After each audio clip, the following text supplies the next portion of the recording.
It happened on Halloween night when I was a kid, and to this day it's the reason I never really enjoy trick-or-treating stories the way other people do. I was 11 that year. I was out with my friend Casey, just the two of us walking the same neighborhood we always did. We didn't live in a big city or anything, just one of those quiet suburban areas where everybody kind of knows everybody, at least by face. Jack-o'-lanterns on the porches, fake cobwebs in the bushes, kids in costumes running around with pillowcases and plastic pumpkin buckets. It was exactly what you'd imagine a normal Halloween to look like. There was this small wooden bridge we always crossed to get to the better houses. People on the other side of the little river gave out full-size candy bars. The river was shallow, and everyone called it Jack Winkle River for some reason. The bridge creaked when you walked across it, but it never felt unsafe. It was just part of the route. We were halfway across when we saw him. At first I thought he was a decoration. There was a man standing completely still at the end of the bridge on the other side, like a statue. He was holding a lantern in one hand, a real one, from the look of it, with a dim, flickering orange glow inside. He was wearing some kind of dark coat and a mask. Not a cheap plastic one, either. It looked almost old-fashioned, like something from a stage play. Pale, expressionless, just two dark holes where the eyes should have been. I slowed down, and so did Casey. "Is he real?" Casey whispered to me. The closer we got, the more obvious it became that he was. I could see his breath fogging in the cold October air.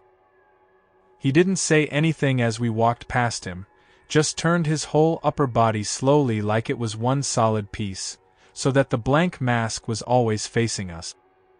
The lantern light swung slightly with the motion, throwing warped shadows across the boards of the bridge.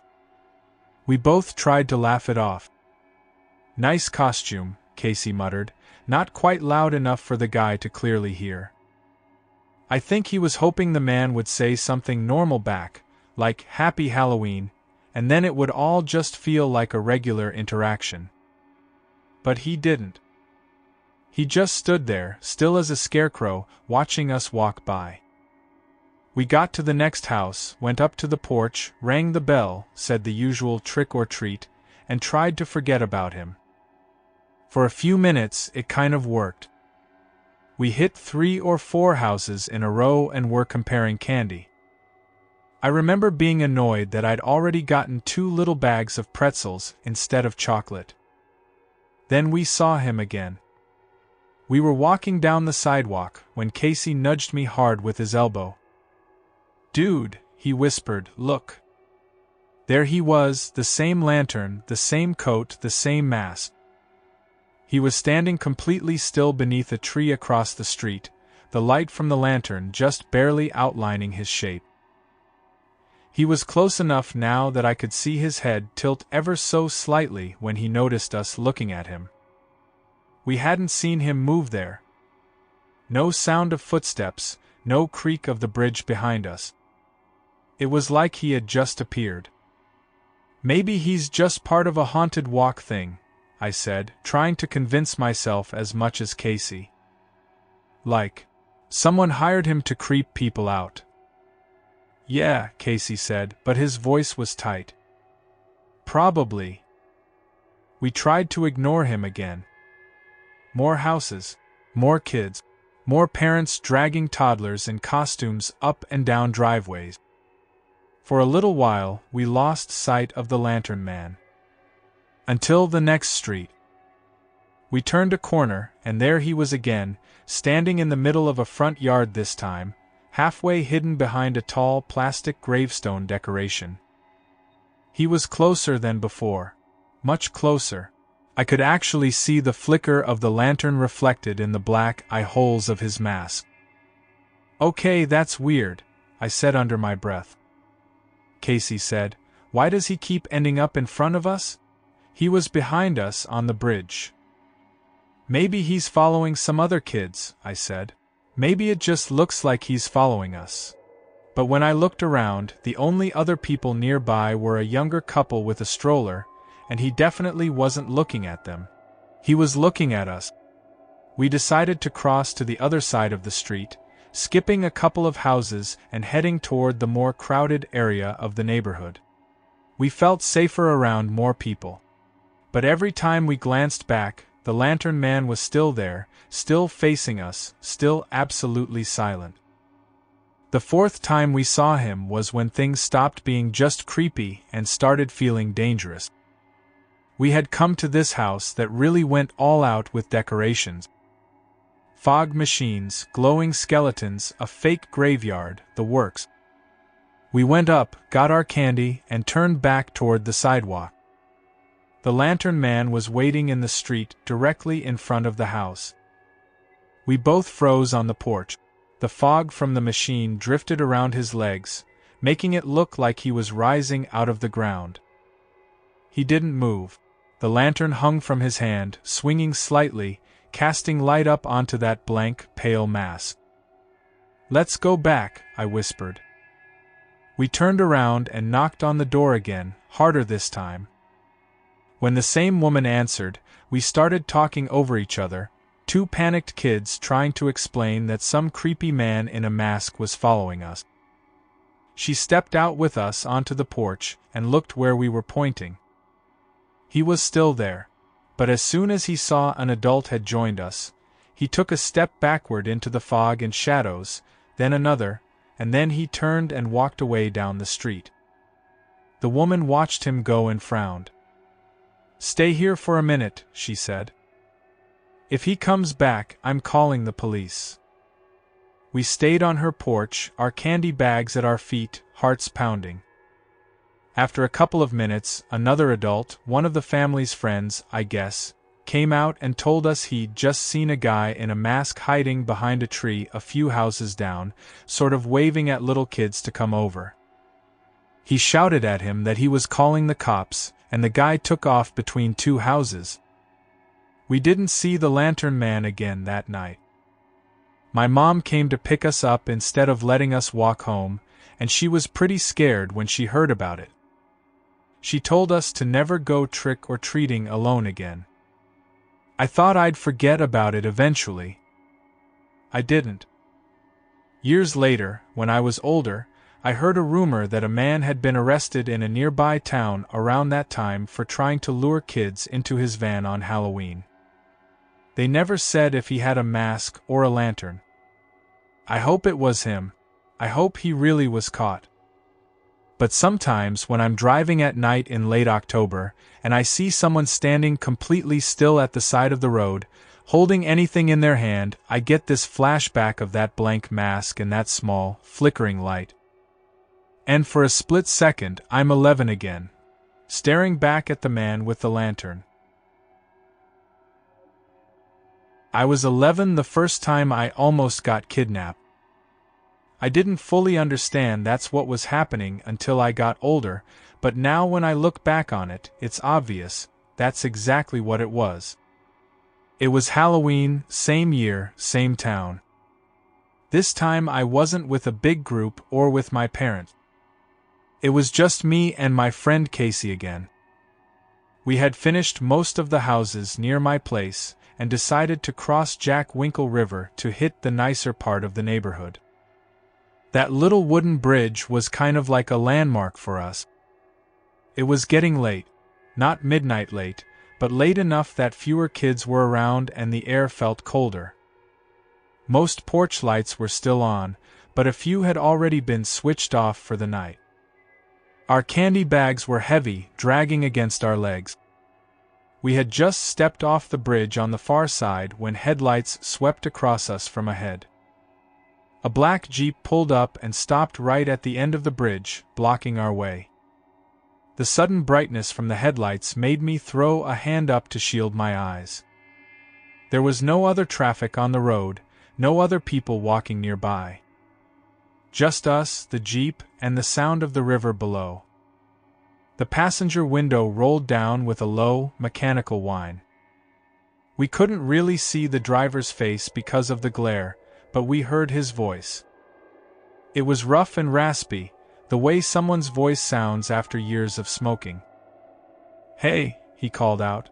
"Come here a sec, boys." Something in my stomach dropped. Every school assembly about stranger danger flashed through my mind at once. Casey didn't even hesitate.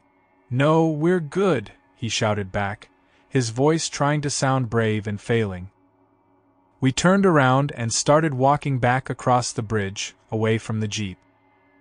Fast, but not quite running yet. I remember the boards creaking under our feet in a way that suddenly seemed way too loud. Behind us, the Jeep didn't move for a few seconds. Then I heard the engine rev and tires turning on gravel. The sound didn't go back the way it came. It went forward, parallel to the river, on the road that looped around toward my neighborhood. "Dude," Casey said, looking back over his shoulder, "he's going the same way we are." "Just ignore it," I said. "We'll cut through the next street. There's people there." We hurried off the bridge and into the subdivision, trying not to look like we were panicking. We passed a couple of houses with pumpkins still lit, but nobody was out front anymore. The air felt empty. That's when the second vehicle showed up. We turned a corner and a dark SUV came around from the other direction, way too fast for a residential street. It braked hard, stopping a few feet in front of us. The front and back passenger doors on our side opened almost at the same time. There were 3 men inside. Older, definitely adult.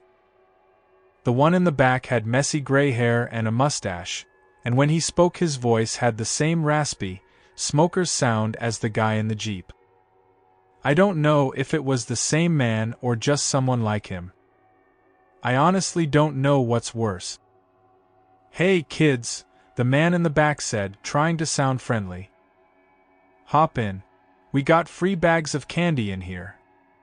He actually lifted a crinkling plastic bag a little, just enough for us to see a few candy wrappers inside, like that was supposed to make this all okay.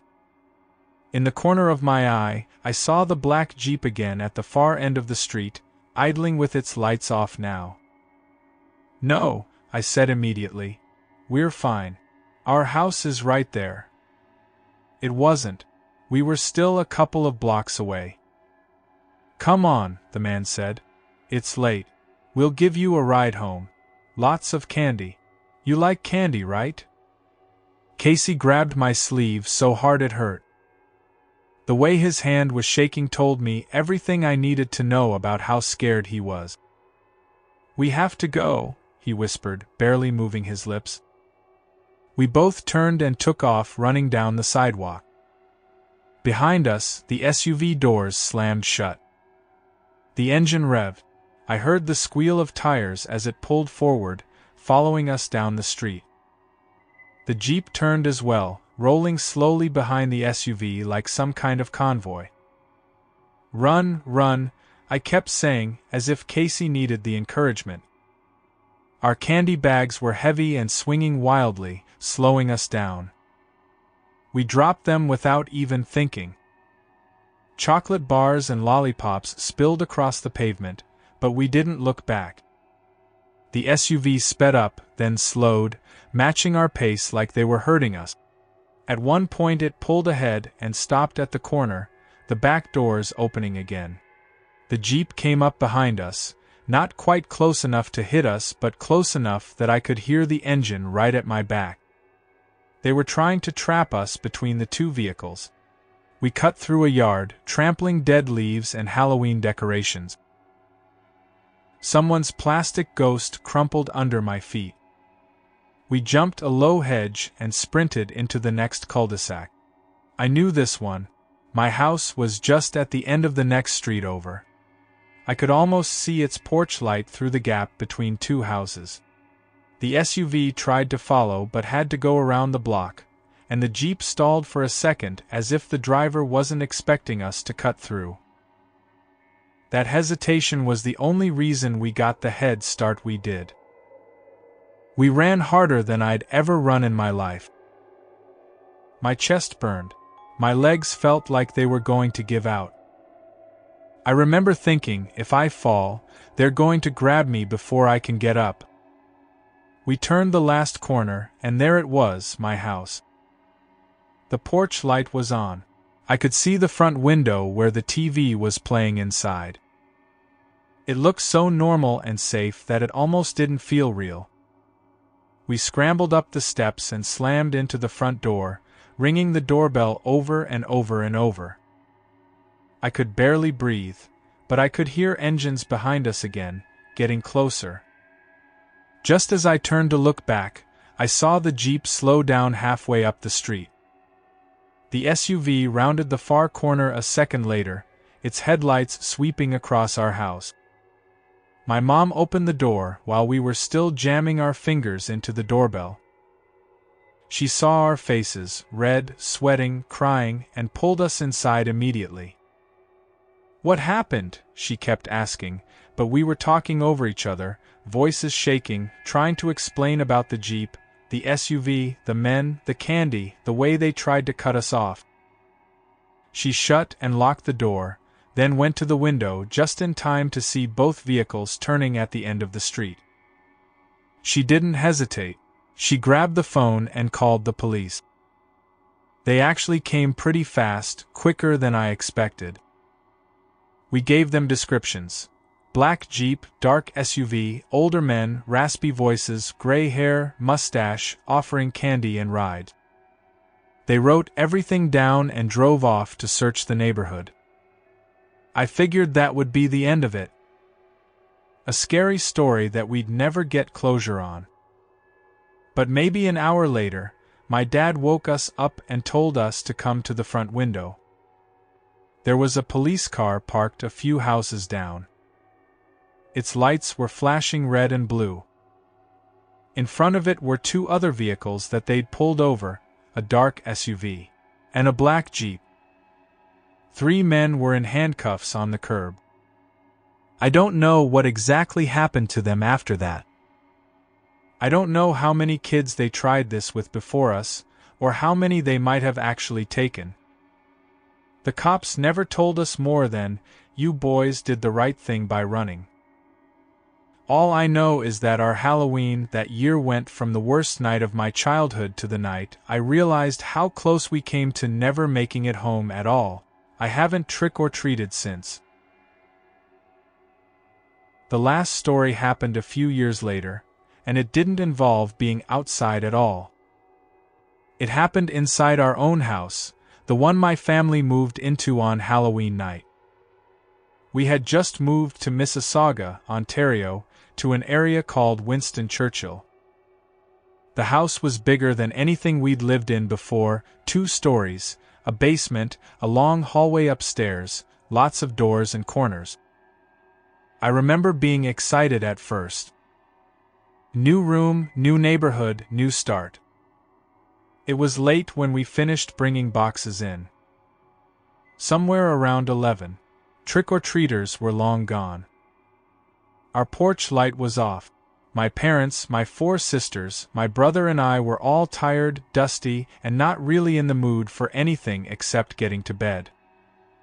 My mom called us back down to do some quick chores before we slept, stacking boxes in the right rooms, flattening empty cardboard, that kind of thing. It felt like it took forever. By the time I was done, I was exhausted and just wanted to lie down. I went back up to my new bedroom. It was still mostly empty except for my bed and a couple of boxes. The walls were bare. The window looked out over the street, where only a few distant streetlights broke the darkness. The first thing I noticed when I stepped inside was how cold it was. It was October, sure, and Canada gets cold, but this was different. The air in my room felt like it had been left in a freezer. I could actually see my breath when I exhaled. I grabbed a sweater from one of the boxes and put it on before climbing into bed. I lay there listening to the muffled sounds of my family still moving around downstairs. My parents and older siblings were in the basement doing something with more boxes. I could hear faint thumps and voices through the floor. Then I heard footsteps in the upstairs hallway. They were light, quick, passing right in front of my door. I figured it was my brother or one of my sisters heading to the bathroom or checking their room. I waited for them to say something, knock on my door, call my name. Nothing. After a minute, I got annoyed more than anything. I was trying to sleep. I got up, opened my door, and stepped into the hallway. There was no one there. The lights were off, the only glow coming from the nightlight plugged into an outlet at the end of the hall. All the other bedroom doors were closed. The air out there was normal temperature. It was just my room that felt like a walk-in freezer. I went downstairs to the basement where my family still was. They were all together, surrounded by boxes, arguing over where the couch should go. Nobody had been upstairs. Nobody had gone to the bathroom. Nobody had walked past my room. I told them I'd heard footsteps. My dad shrugged and said old houses make noises. It's just the wood settling or the furnace or something. That was his answer to everything. I went back to my room, still chilled to the bone, and got back in bed. I don't know how long I'd been asleep when something woke me up. At first I couldn't tell what it was. It was one of those moments where you're half dreaming, half awake, with your heart already beating too fast even before you're fully conscious. I lay there, eyes closed, trying to figure out what felt wrong. Then I heard it. A dull, heavy banging somewhere nearby. It sounded like it was coming from the wall my room shared with my parents' bedroom. I thought maybe they were moving furniture, but it was too rhythmic for that. Thud, thud, thud. Not fast, just persistent. Like someone was hitting the wall with their fist every few seconds. I checked the clock on the little table next to my bed. It was 12:30 a.m. I could still hear faint noises from the basement, boxes shifting, voices talking low. My parents were nowhere near their bedroom. They weren't upstairs at all. The banging didn't stop. It was getting louder. I sat up in bed, my pulse pounding in my ears now. "Hello?" I tried, my voice coming out quieter than I meant it to. "Mom? Dad?" No answer. Just another boom against the wall. I got out of bed on shaking legs and walked to my door. The handle was cold under my fingers. I opened it slowly and stepped into the hallway again. The banging died instantly. The hallway was empty, same dim nightlight at the end, same closed doors. My parents' door was shut. There was no light coming from under it. It didn't look like anyone had been in there at all. I stared at the door for a second, trying to convince myself to go and open it, but something in me refused. Instead, I told myself I was just overtired and went back to my room. I shut the door and locked it, even though that felt a little silly. I climbed back into bed, pulling the blanket up to my chin. The cold in the room felt even deeper now, like it was seeping up from the floor. For a little while, there was silence. Then, slowly, my bedroom door creaked. Not all the way open, just a tiny bit, just enough for the latch to click and the door to move inward an inch, as if someone had pushed it softly with their fingertip. I stared at it, frozen, my heart slamming so hard I could feel it in my throat. I had just locked that door. I knew I had. I could still feel the twist of the lock in my hand. "Who's there?" I said, and my voice cracked on the last word. Soft footsteps moved across the floor, coming closer to my bed. Very light, almost too light for an adult. I thought maybe it was one of my younger sisters. Relief washed over me for half a second, until I realized something that made the hair on my arms stand up. I hadn't heard the door open all the way. There had been no hinges creaking, no wood scraping the floor. Just that tiny initial creak. And then footsteps inside. I turned onto my side, facing the inside of the room, and that's when I saw it. A figure standing next to my bed. It was tall, so much taller than any adult I knew. Its head seemed to almost brush the ceiling, 7 feet at least. It was just a dark outline at first, solid black against the slightly lighter darkness of the room. No glowing eyes, no mouth, no familiar features. Just a shape. Wrong, stretched, too thin in some places, too broad in others. I wanted to scream, but nothing came out. I felt like my voice had been ripped out of my throat. I couldn't move either. It was like my body had disconnected from my brain. All I could do was stare. The figure leaned slightly closer, just enough for me to see that there was something like a head turned in my direction. It didn't feel like it had a face, but I could feel it looking at me. Then it spoke. Not out loud, not with a sound. Just a single word inside my head, like a thought that wasn't mine. Boo! That was it, just that one mocking, childish word echoing in my skull. The connection broke, and suddenly my voice came back all at once. I screamed at the top of my lungs, the kind of scream that tears at your throat. I yanked the blanket over my head like it could protect me from something that tall. The door flew open and the light clicked on. My parents rushed into the room, along with my brother and sisters. I threw the blanket down and sat up, pointing at the spot next to the bed. There was nothing there. The room looked completely normal. No 7-foot figure, no shadow, no sign that anyone had been there other than me. The only thing unusual was how cold the air felt. Cold enough that my mom actually shivered and rubbed her arms. I babbled everything at them, the banging on the wall, the door unlocking by itself, the footsteps, the figure, the voice. My parents exchanged a look over my head that I didn't understand at the time but recognize now as worry mixed with that kind of, maybe he's just overtired, doubt. My dad went to check the hallway and their bedroom. No one there. No signs of anything unusual. My mom asked if they'd heard any banging on their door or wall. They both said no. To them, it had been a normal, quiet night downstairs until I screamed. They stayed with me until I calmed down, then suggested I try to get some sleep. I begged them not to leave, and my mom finally agreed to let me sleep in their room for the rest of the night. The next morning, I went back to my room and checked every inch of it.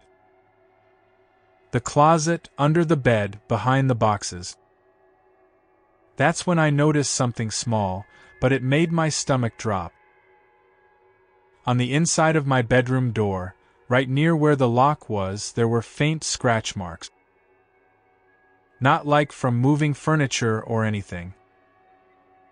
Thin, vertical, crooked scratches in the wood, like fingernails that had dragged down the surface slowly. Over and over. I never got an explanation for what happened that night. My parents still say I was just stressed from the move and my brain turned house noises into something else. Maybe that's true. But to this day, I can't sleep in a room with the door cracked open, even a little. It's either all the way open with the light on or shut and locked. No in between. Because sometimes, in that tiny sliver of space between open and closed, I still imagine a 7-foot-tall shadow standing there, waiting for me to notice it. And if I ever hear a voice in my head say boo again, I don't think I'll survive it.